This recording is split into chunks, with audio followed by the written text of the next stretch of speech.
Angie. Hi, Harry. Okay.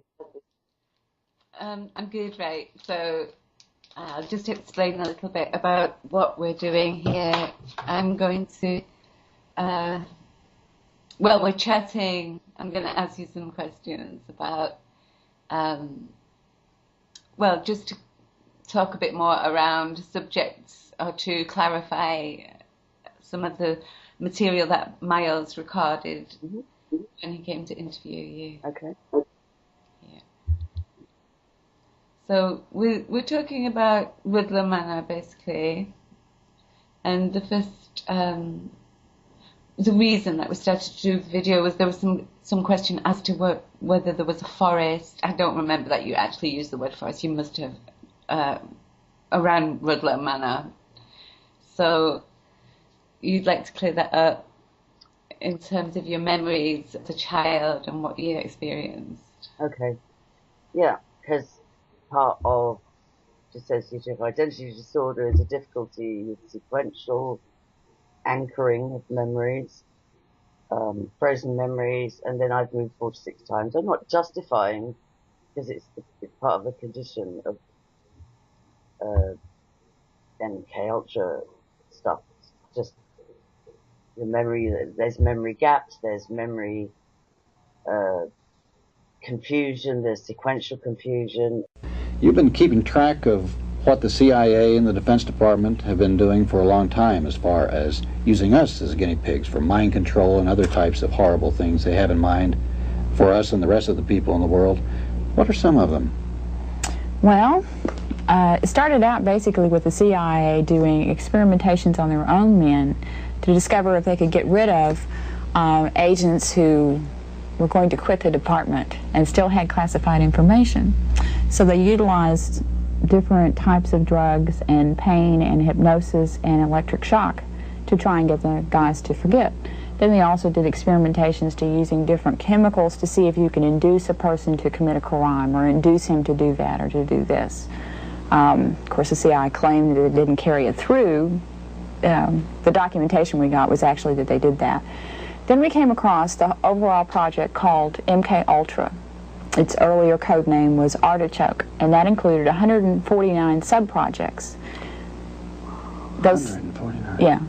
And those sub-projects range from what I just described to open-air testing in the United States, experimentation on prisoners, experimentation on soldiers, experimentation on college students. Would these people know they were being experimented on and gave their approval? Yeah, they just knew that they went crazy for a couple of days or so forth and so on, and then years later have similar things to the guys who have had Agent Orange, because there's one chemical that was used called BZ, and it's 100 times stronger than LSD. It's a very gross drug that causes a person to totally go out of his head for at least 12 hours, sometimes up to 2 to 3 weeks, where he doesn't even know where he is or who he is. Are there residual effects The to different BZ? kinds of things that they did without the citizen's permission, anytime on any of these tests was. Or even knowing about it? Oh no, Right. Of course not. You know, they didn't even say they were going to do it. So yeah, so with regard to Rudloe Manor, we've got 2 things. I did 5 years work recovering from abuse that I remembered from the age of 11 to 15, and I had spoken at that time to a Maudsley trained therapist, saying that I do have some other memories, some troubling memories, but I can't anchor them. I can't. They don't make sense. What I wasn't aware of, I think, was because I can have a flash memory that's absolutely real. It's not false memory syndrome. It's not constructed memory. It's none of that baloney. But there's a blank before and a blank after. And it's only since I've educated myself about, electric shock treatments or drug treatments or whatever that were used specifically so that get you to maximum terror and then give you an injection or give you a zap or whatever technology they were using so that you could be abused with no memory. And obviously it has failed slightly because I shouldn't even remember being hunted. The hunting memory is totally and utterly authentic. It's documented in work I made 3 or 4 years ago.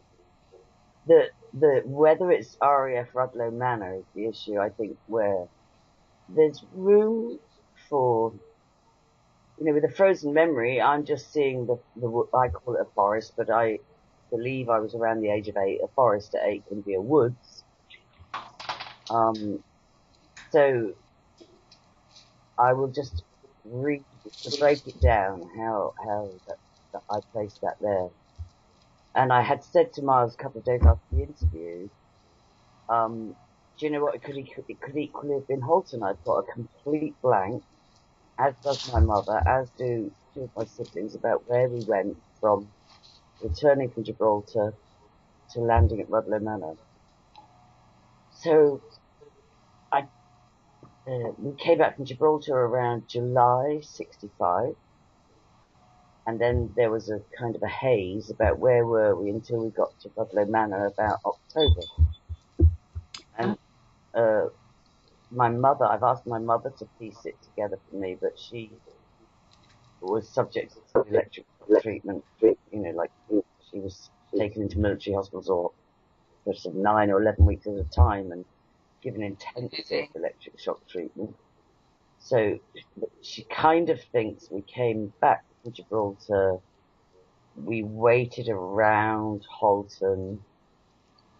She wrote some notes for me actually, but even her notes she's got the same thing of being muddled of where were we. But she talks about Buntingsdale House. She absolutely swears Daddy had a posting at Buntingsdale House,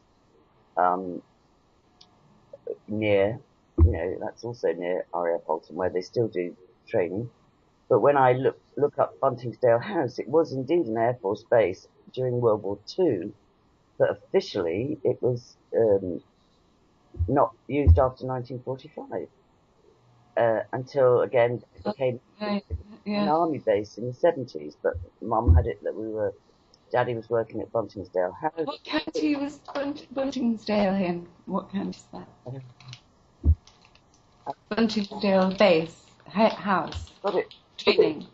Is it training camp? I think it's Herefordshire. I feel that kind of detail. I can find it actually. I've got it favorited because I was so amazed that Mum was absolutely adamant that Daddy had a posting, and I think it's quite possible. Because he had a pattern of moving frequently at that time.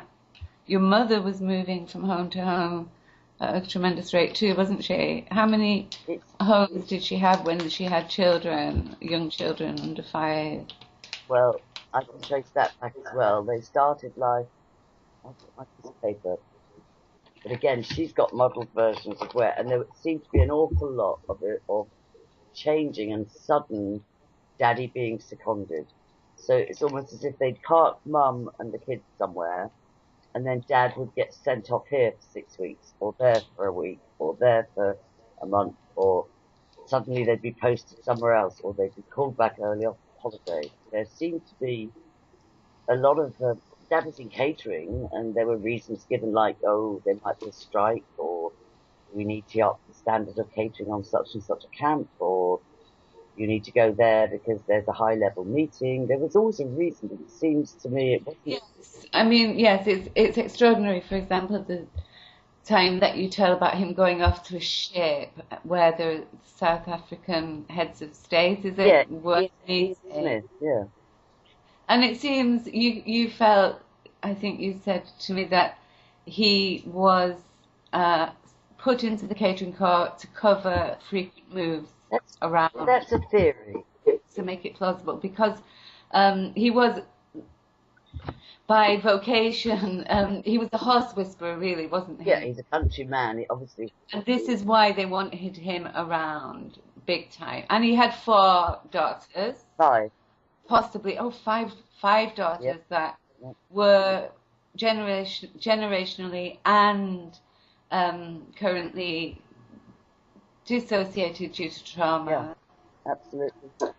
So they would have been on an possible interest on many fronts, because we know they were experimenting with trauma, and MKULTRA, of course, trauma, drugs, memory wiping is another thing that they actually were researching. So that, well, MKUltra was searching for drugs to have the effect of disorientating people, wiping the memories.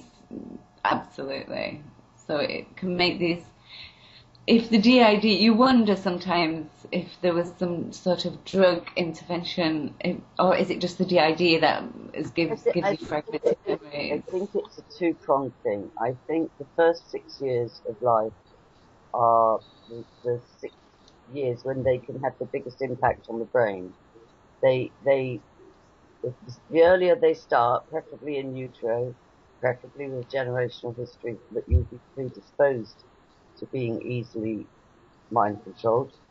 But from infancy to 5, I spent more time in military hospitals than at home, and the explanations I'm given are not, it doesn't add up. Why? No, that's right. And you have that's what just reminded me. I wanted to mention that your mum also mentioned it, that you have in a site, an injection site that's like a hollow on your thigh because of the sheer number of injections that you were given over a short period of time. Yeah, absolutely. And then, there was, I think there were twice when they said I might not make it through the night, but that one.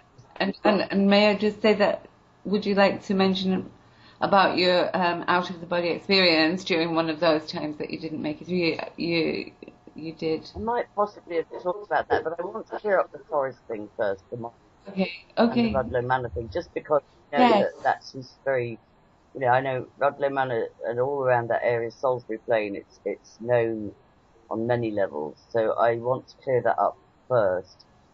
I just want to say what I know for fact is that is a memory, that is a flashback, it's not an imagination.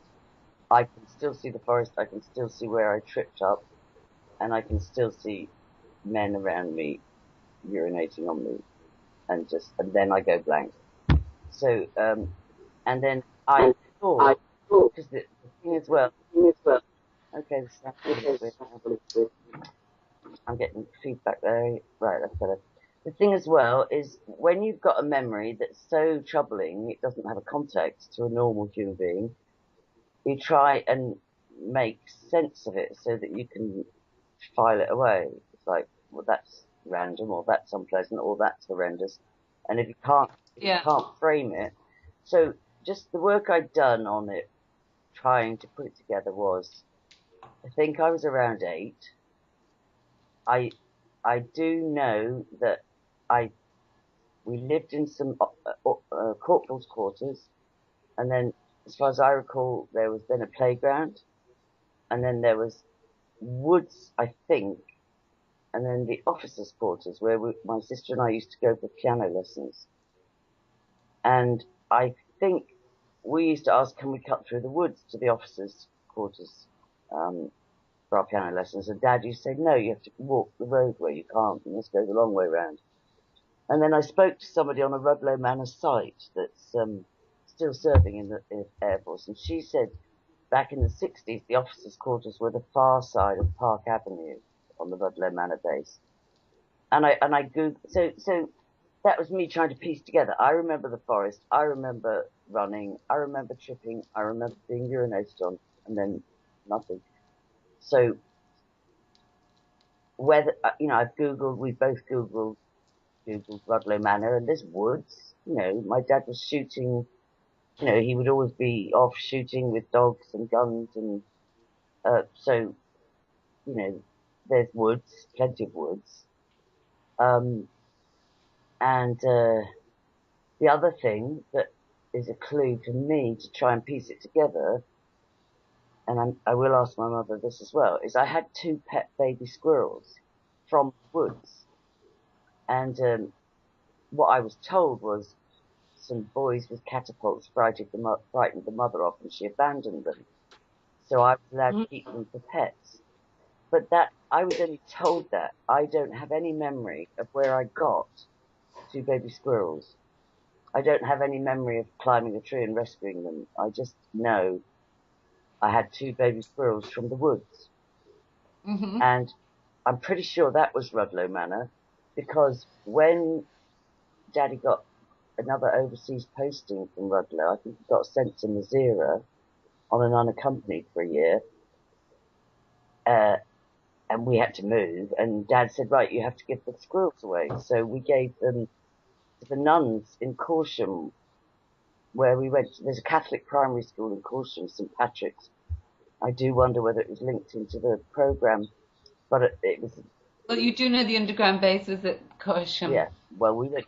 Your father was based at Corsham. Your father, who was involved with hunting, the hunting crowd and the dogs. Yeah, and what my father was brilliant at was the level of obedience that the way my father trained dogs was like Uri Geller, the way Uri Geller could bend spoons. It was just beyond. Oh, they were like that. It was beyond, you know, it wasn't just a quaint horse whisperer from Ireland. It was actually the level of obedience that he could induce from dogs. And I know Pavlov was big into that side of things, but my dad, he knew the different whistles, the silent whistles, the different pitches, exactly which one would, you know, distress a dog to obey and return and so on. And so horses was more of a native thing. He can spot a horse in a field and know it's going to be a Cheltenham Gold Cup winner. He's got an eye for horses, but the dog training was on a par with that Uri Geller stuff. It was just out of the box. So, Really? so yeah, so anywhere Dad went, he would always, you know, people that loved gun dogs and shooting and that whole, you know, hunting, shooting thing, fishing thing. Not so much fishing, but they would all, you know, the dad would find them or whatever, but he was always in demand for that. And the guy that owned Marks and Spencer's traded a fabulous shotgun with my dad for his prize dog. But so anyway, so one thing with memory, and I don't know if I'm right on this, and I'll try and do some more research, was a memory I thought I had of the corporal's quarters, the playground, the woods we weren't allowed in, and the Yes. officers' quarters the far side. And then when you talked about woods walking back from school in Bath Convent to Swainswick, and you said we were told by locals don't go near the forest. I mean, you share what. Oh yeah, no, it wasn't a forest. It was a wood. When we're 8. And what happened was when it was going dark, and one of the locals said, "Oh, don't go in the woods in the dark. Strange things happen in there." Yeah, yeah, and it seems like a wood when you. I mean, it would look a bit like a forest when you're such a little child. A wood, a reasonable sized wood, is huge. And Isn't the it? thing that if there are woods in a security camp, you know, base, Air Force base, then you know that's great cover. If woods or forests where abuse or hunting takes place, the two prime locations for that is either on a military camp because there's security, you're not allowed on a military camp, you know, without permission, or on private estates, large private estates, which Holton, I said to Miles, Holton is on Rothschild land, you know. So, and then Buntingsdale House is the same thing. Buntingsdale House that Mummy is absolutely, you know, said Daddy was working at Buntingsdale House and we were living in quarters nearby, whether it was Wendover or Margaret Drayton or this was Herefordshire, Staffordshire up that way, Princess. Yeah. But the same with Buntingsdale House. It's a vast estate on acres of land with good Perfect. Yeah, yeah. forest, wooded, you know, because when you're shooting with gun dogs, you've got to have cover, you know, it's just all that whole scene. You've got to have cover to flush out the pheasants and all that kind of thing. There's no fun trying to shoot pheasants if they're just in broad daylight. It's not clay pigeon shooting. So anyway, the one thing was that the age, I thought, right, I was in Rudloe Manor, but then there's this huge confusion about we waited up near Holton after Gibraltar, and then we weren't supposed to be going to Rudloe Manor, but there was the commanding officer or somebody quite senior in the Air Force kept coming to see Daddy where we were near Buntingford House. supposedly to do with gun dogs and shooting. And then he said to Dad, I can't keep driving all this way, I'm going to get you transferred closer to me. Now, this is the story Mum was told. So Mum was told, because Dad and this senior Air Force guy had a shared passion for shooting and gun dogs, the guy had fixed it so that we would get posted to Rudloe Manor. So we were sort of from July 65, as far as I can make out, till about October 65, we were in a holding situation where Daddy didn't know where his next posting was going to be. And then... Right. And yeah, and can I just say that we were actually in Bath. You went to the first year of the convent there, so we were in Bath at the same time. The last year that I was there. Yeah, when we arrived in Gibraltar, I was 8, and was sent when we got to Rudloe Manor, which was the term had already started. It was like October or November, but my sister and I were put into St Patrick's Catholic School in Corsham, and my older 2 sisters were put in Bath Convent. And then I transferred. Oh, right. Well, we were there longer together then, because you were just in a different school. You were in St Patrick's, I was in St John's. You were in the junior school in Bath, I was in the junior school in Corsham. Yeah. But they both fed into Bath Convent for something, I don't know why. But then you got moved. So yeah, no, I was 3. You were there a year after me then. I did first year. Yeah, that's right. Yeah. Well, I did my time at St Patrick's, which was a happy time, and then I did first year at Bath Convent, which was happy for me, but not so for my 2 older sisters. And then Dad came out of the Air Force, then moved to Bradford-on-Avon in Wiltshire, and I transferred from Bath Convent to Fitzmaurice Grammar. So I was around Rudloe Manor from 8 until 12.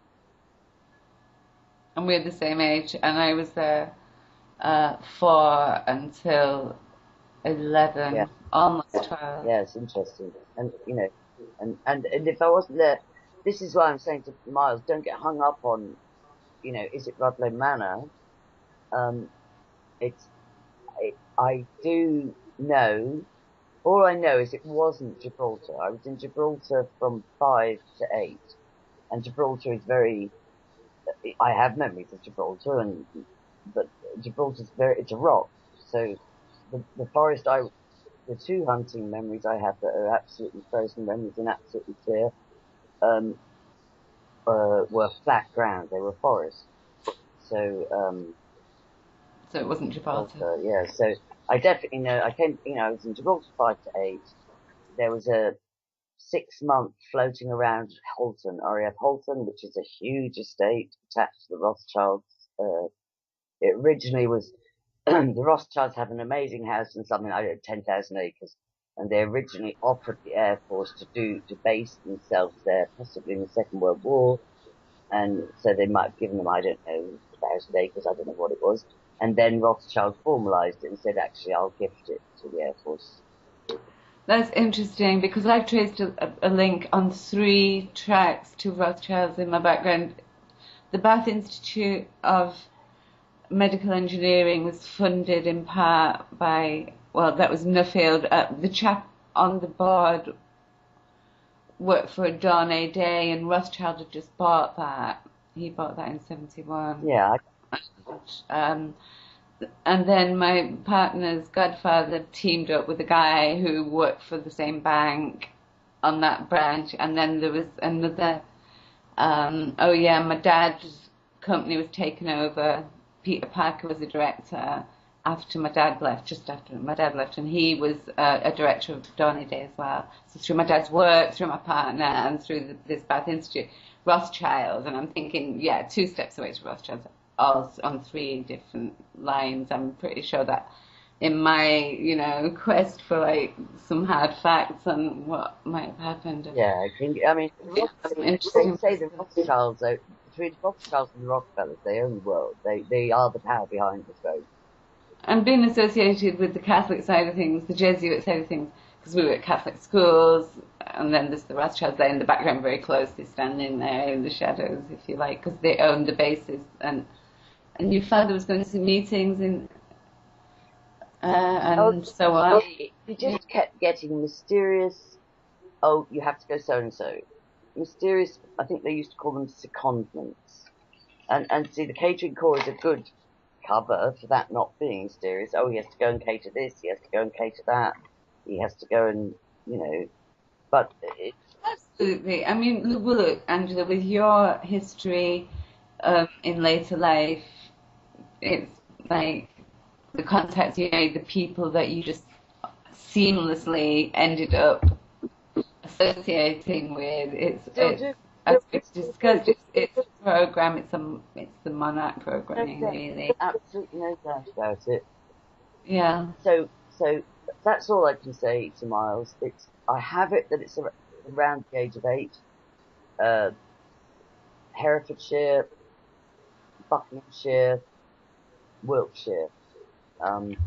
If I can anchor it by, absolutely contacting the Air Force. Mind you, if I contact and say where were we and why was there so much flux and change, I would set alarm bells ringing. And I do intend to go to the police and say I have enough evidence and absolute conviction that from birth, myself, well, I'll just stick with me. I was subjected to medical experiments, trauma-induced dissociation, which has been diagnosed formally, hasn't it? Diagnosed with dissociative identity disorder. I wanted to make just a point about that as well. There's so many strands, but because they talk about, this is just Hampstead's current, and they talk about that dissociation and goes hand in hand with satanic ritual abuse, because one of the things they do is actually, when you're in the state of terror and traumatized and so on, it's not just effective for downloading mind control programs that you can actually hide away, but it's also it's a time when they can attach demons to you, so that if they want you to be an assassin or That's interesting area, because isn't it said that the whole structure of the altars are built on demons, and demons are attached to specific altars. Yeah, so for instance, and they're very, very aware of this. Like, there are actually demonic entities that can, like they say Michael Jackson with his dancing ability, or where they've got mind control demonic celebrity or athletes or so on, they will have supernatural abilities. Like Jim Carrey, if you watch him, it's not just clever, it's freaky. And actually what it is as adults, if people submit to satanic ritual abuse, they are inviting aliens, whatever you want to call them, aliens, hybrids. They invite something to possess them. As a child, you're not given that chance. They set it up to attach demons to you with different skills. That's just another level of it. I didn't want to sidetrack about that.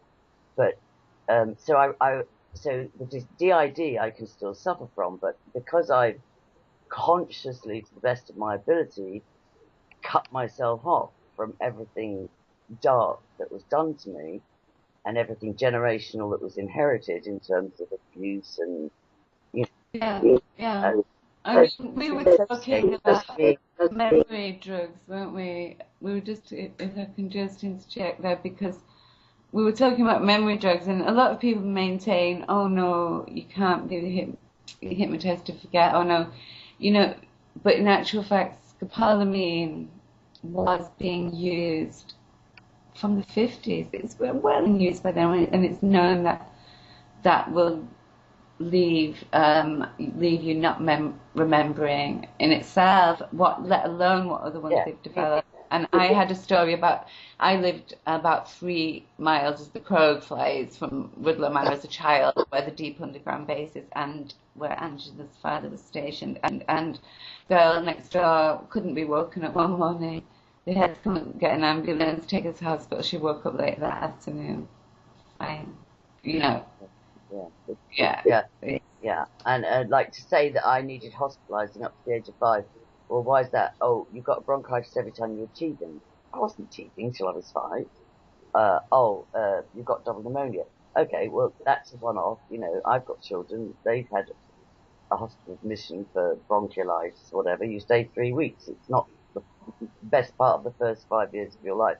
I've got very clear memories of being immobilized so that only my eyes and mind were working. My body was, and I believe that was for extended periods of time. You know,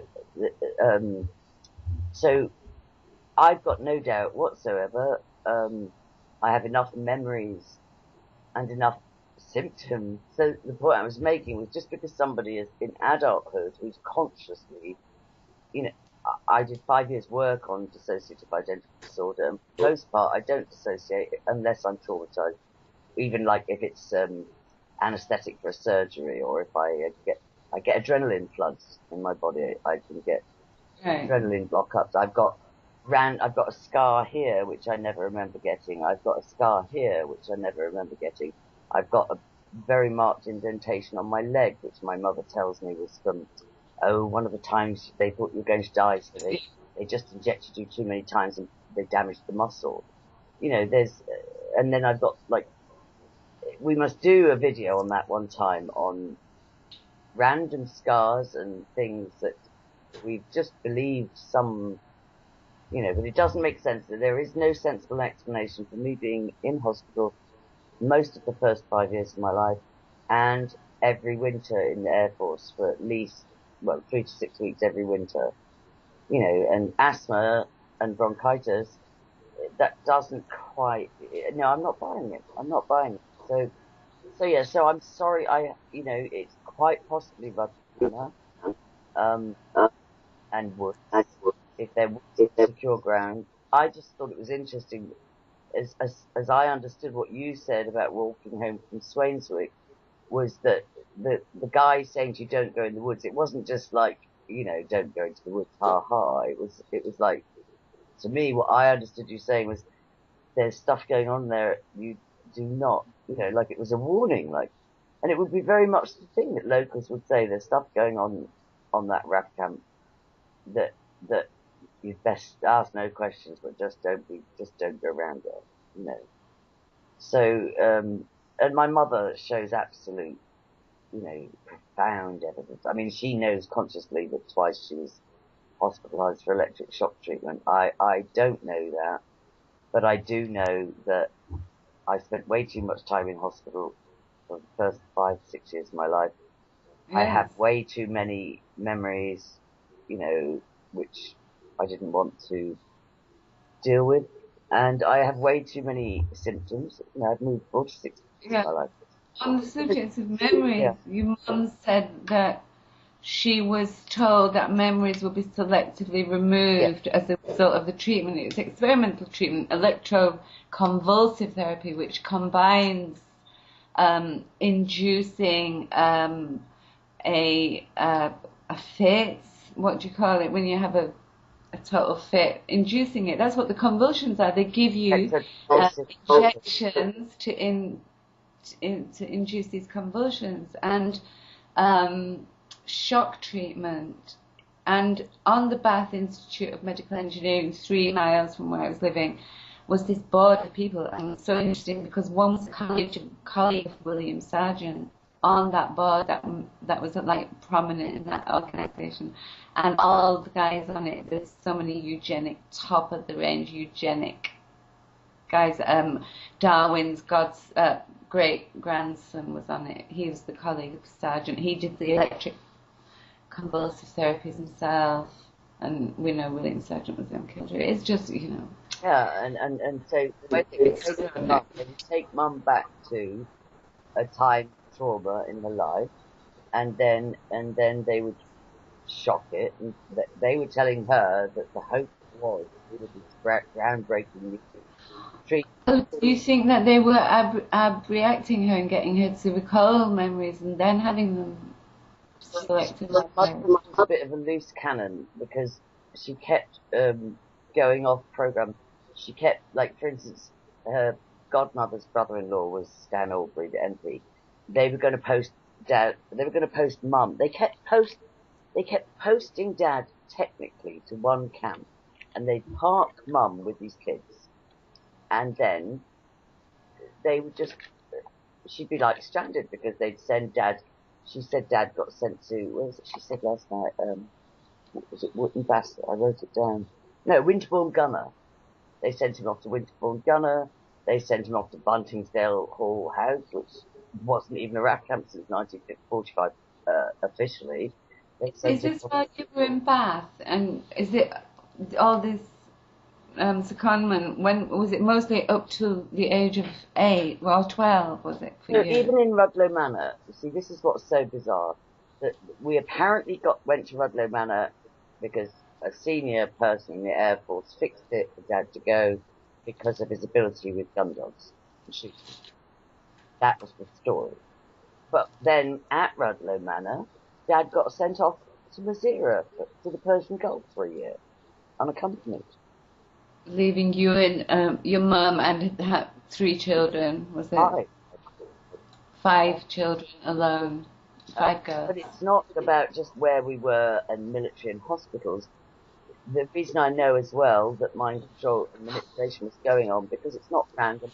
Even the aristocrats that I babysat for, when we first came out of the Air Force, we moved first to Melksham and then Bradford-on-Avon, and I end up babysitting for people that are also on those committees you talked about. So I remember giving you the names. You know, I should make a list of all the gentry and diplomatic corps and establishment people that I was. We should make a list. I think it might add up even more. But even up to this day, this is what is so alarming, because 2 days ago, you know, I have a vast, I don't want to demonize the Rothschild, that, you know, that I do believe the theory that he fathered all Queen Victoria's children. You know, I buy that. Lionel Rothschild, or whatever his name was. And I do believe there's, you know, that they've done some very, you know, terrible things financially and all the rest of it. I do have acquaintances Rothschild, and they're not, you can't just say every Rothschild is a bastard. But a lot of them their hands are all over, you know, it's just steeped in it. Yes, what interests me as well, Angie, about your background is I picked up on my background initially. I thought about the twin thing, that was somehow, I got a bit twitchy about the twin thing, and it turns out that your family's experience of twins are, in other words, carrying one twin and losing one twin is almost every. And I didn't realise how military my mother's family was. Like, my grandpa was in World War One. My uncle died in World War Two. Mum's other 2 brothers, one was in one was in Canada with the Air Force, and one was somewhere else. They were all military. I didn't know all this. Sorry, I just lost a train of thought there. No, I was going to say about, right, okay. The biggest clue to the hunting memories I've got too, nobody was murdered in the memories I have, to my knowledge. I have spoken to survivors in America 5 years ago that disclosed to me about being hunted, about children being killed, about children escaping, you know, and talking about George Bush and Pat Robertson and you know, naming so many names, but it wasn't for the naming of the names. It was just, and at that time, 5 years ago, I couldn't process the information. I was just like, that can't be who hunts children, you know. So, but if we trace where they placed, you know, I believe they used me as a super spy, you know, journalist stroke informant, and placed me strategically amongst people they wanted to get information on. Not so much sex kitten programming. Yes. But even so, about when I first got involved with Facebook or MySpace, I used Facebook, which I only got involved with to monitor my teenage sons. But there are some royals and aristocrats that I've worked with, because for some reason, randomly, they always were in my life, whether it was for babysitting, or whether it was for governess work, or whether it was for socially, like I went to Marbella and I end up being social secretary for Lord and Lady Gillan. I end up ghostwriting for who I was convinced was a monarch slave, Honey Charhola, you know, a peer of Lucille Ball and Princess Grace of Monaco. Oh, really? They're They were both, I awful. heard both those names They were mentioned in all mind control. connection. And Honey Child Holo was, she thought she was a co-host of a radio show with Bob Hope. You know, Bob Hope's one of the biggest handlers in the American side. That's right. That's And right. they made them into mind control slaves, Princess Grace, Princess Honeychild, and they just sent them out to marry European royals to It's all managed from behind the manage scenes. it. And so when I first got on Facebook, some I knew, and some I felt led to add. Now, I wasn't doing it like, oh, let me add everybody who's called Lord and Lady and Princess and da-da-da. It was very, I wasn't not aware of mind control at all, but it was very kind of just yes, yes, no, no, yes. And so I didn't do much with it. It's just I just even made a little list, aristocracy and royals. You know, I interact with some, others have just been kind of passive on my page. But then it hit 100th monkey place, and then they started adding me. And then I told you I got, You're a natural networker, isn't and it? because of the name Disney, which you know, both Power and Disney are, if they know that stuff, they're both blue blood lines, lost blue blood lines. And so, and then Rothschilds were sending me an invitation once a year to these, you know, Anna Rothschild in London was sending me an invitation to the big party once a year. And it was, you know, with all these photographs of them all in masks, and it was all looking very ritual and Masonic. And I mean, they didn't send me porn, but they sent me photos of parties I clearly was not interested in going to. I didn't even RSVP. I was like, whoa, you know, like, whoa. And I would get invitations to Russian balls and Viennese balls and, you know, and I just was like flattered and didn't think anything of it. And then there was this sort of 100th monkey, so they think, oh, look, you know, mutual friends, Sony Suzuki and Alistair O'Brody and, you know, whatever. Oh, yeah, she's one of us. And so whatever. So I just let it be. Some of them I've got to know. But as recently as 2 days ago, I get added to a closed group, which to me looks like the first step, which if one were brave enough to be an investigative journalist, it's a paedophile ring. It's an elite, it's an elite paedophile ring, you know. So, have we lost sound? We lost sound there. I don't know why. Anyway, Sorry, I put my microphone off while you were talking. oh, I beg. Yeah. No, so just there's too many coincidences. But I'm just saying. I think it was Rudloe Manor, Miles.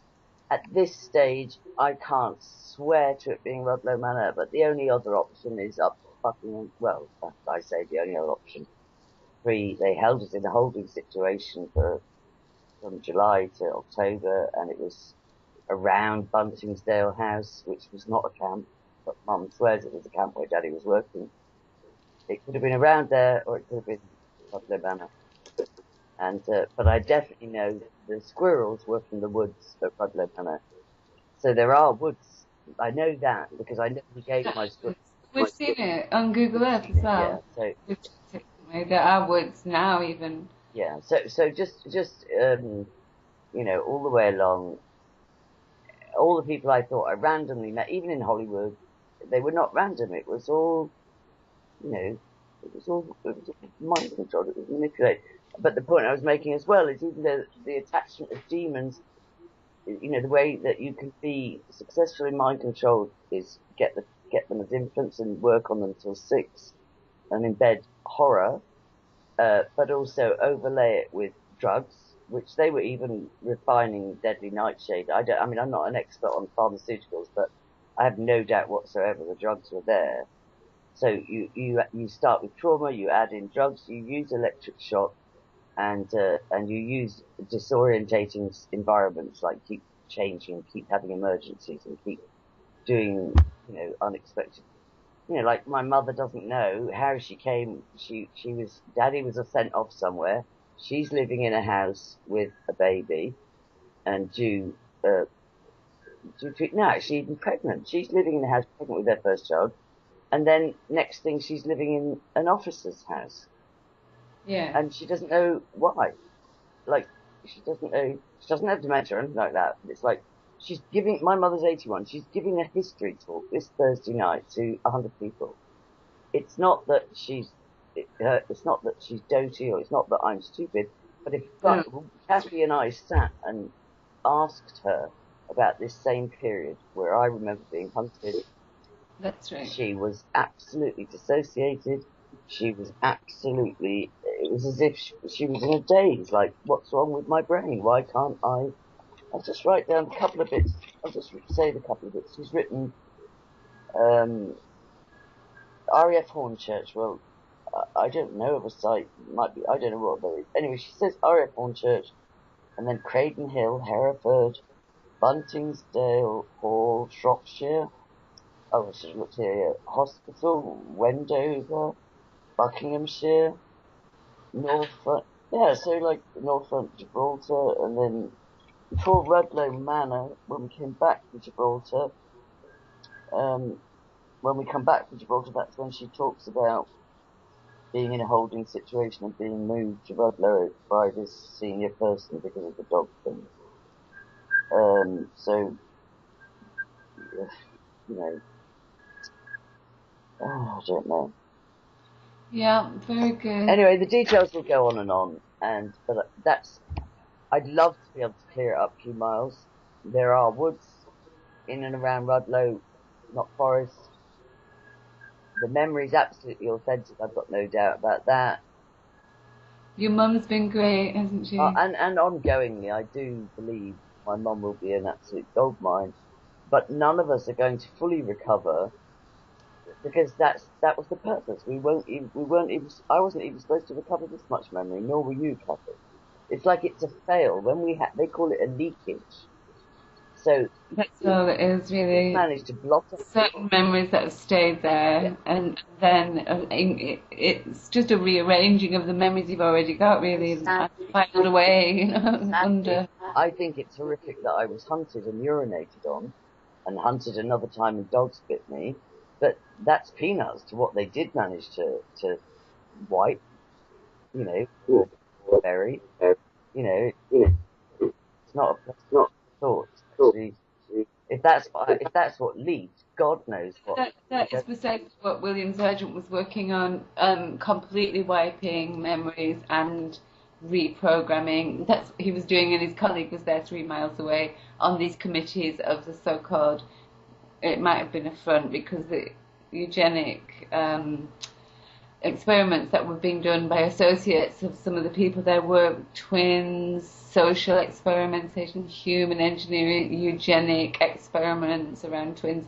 It's all down there in these conferences around that area, and it was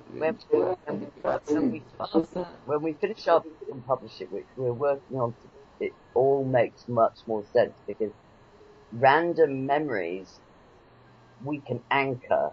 And primarily, I must say that the credit for that side of things primarily is to Kathy, because I'll say a name, or she'll remember something, or I'll say a location, and then it's this committee, it's that part, it's connected to this, and that's the. And it's like, wow, Edith. So we are writing a book, and we will. And what I hope is that if we don't ever experientially recover all of our memories, that we will anchor it by fact and also by corroboration. I really hope it's happening already. I've had, military children contact me with similar and worse stories of the safe camps. Absolutely, it's like shocking, shocking. So we're going to put this all down on paper. Whether it'll ever make sense, it's insanity, whether it will ever make sense, but it certainly will be in the context. And I think part of the reason why Kathy and I both are so clear is because we've done the research. Kathy's done 4.5 years of research, and the dots join, they double join. It's amazing, really, and I suddenly find like William Sargent's colleague is in town, and you're like, oh, how did I miss that? But it's all starting to add up. We only need to say a name. We go and look at our framework, and they're there. They're there.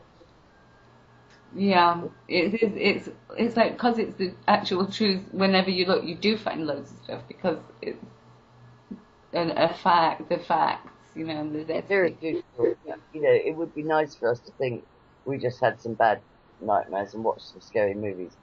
I know, I know. And then something jumps up and bites you and goes, huh. And it's absolutely, this is not the musings of crazy people. This is actually, Yeah, we actually are probably only aware, even at this stage, of 70% there's loads more to find. Because I traced some MKUltra funding through an associate who I'm sure he's linked to Bath as well. Yeah, that's the anti-communist funding is it's the funding for the anti-communism MKUltra. That was their big excuse in the beginning.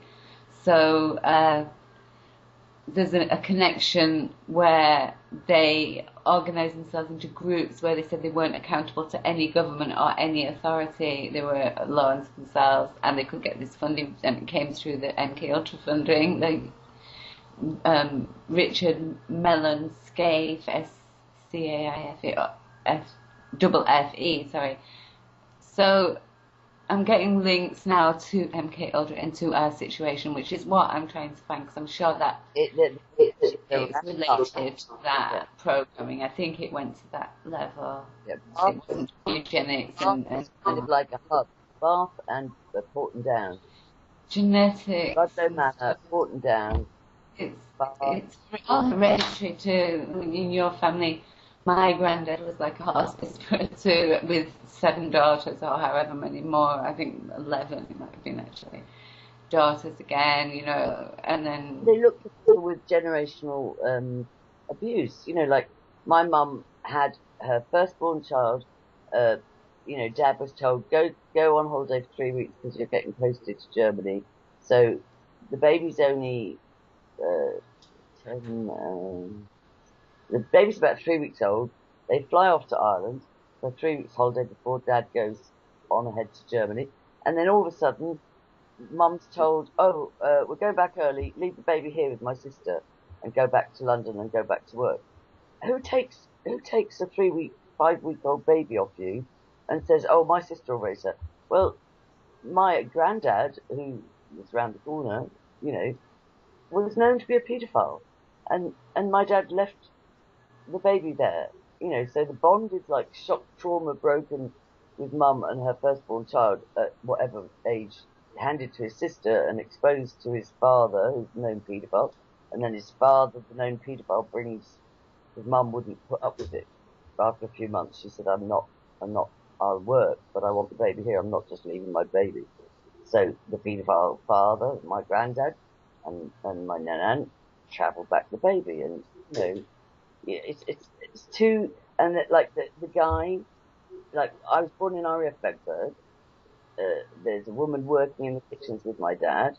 Her son-in-law is a father. There was also Faber and Rothschilds and Aubrey MPs all around Buckinghamshire and Staffordshire where we were, and so there just happens to be a father paedophile, connected to the hospital in Bedburg and connected to the person that's working in the kitchens with Dad. And then I get sent there unaccompanied, age 12, for a month at a time, to be molested daily and traumatized daily. And I thought all of that was just, I was very unlucky. Everything was put in place, even meeting all the aristocracy and the royals and what have you. And also, we didn't just randomly bump into sex abusers. There was a network of, they were handlers, they were partners in traumatizing children, maybe even flattered into being told it's a service to science, you're helping, this traumatizing will make us discover amazing things about the brain, and whatever, but the point I want to make is just, it's not random, it's not crazy, it's diabolical. And that's it. And I hope that wasn't as quick as it was meant to be, but I hope that just cleared it up, Miles. And if you want to edit this in or put, add this on, the hunting memory, absolutely. I believe Rudloe Manor. I could be wrong. That's all I need to say. Okay. So I'll leave that with you. Thanks so much, Kathy. Thanks, Angie. See you. Bye.